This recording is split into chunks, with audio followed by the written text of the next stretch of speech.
Dave and Laney, thank you both. And those powerful wind gusts mean trees and branches are more likely to come down, but knowing which ones are at risk of falling, that can be the challenge. And that's why our Kelly Kendall spoke with the Triad arborist today.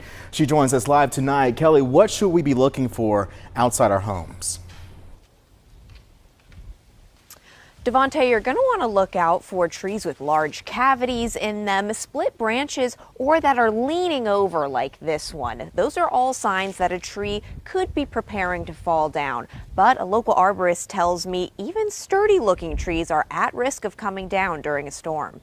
Wind and rain. It's a combo headed for the Triad Wednesday. A combo advanced arborist Daniel Palmer says spells trouble for trees. The ground is saturated and can at times saturate it in such a way it loosens up the soil around the root base, which makes it more prone to fall. WXII's first warning weather team is predicting strong 40 to 50 mile per hour wind gusts. Palmer says the stronger the wind, the more likely a tree, healthy or unhealthy, to fall. When those winds are sustained at a long period of time, the constant stress is there.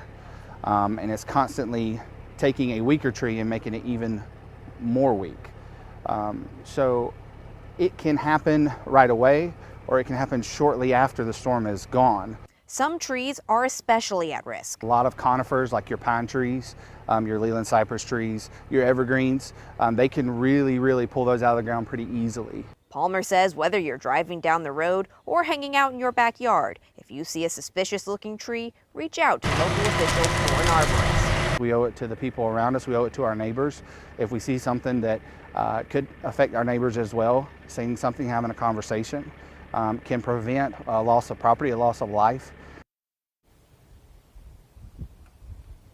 Palmer says if you do see a tree that's going to fall or has already fallen, leave it up to the professionals with the right tools and techniques to take care of it for you. Reporting, I'm Kelly Kendall for WXII 12 News.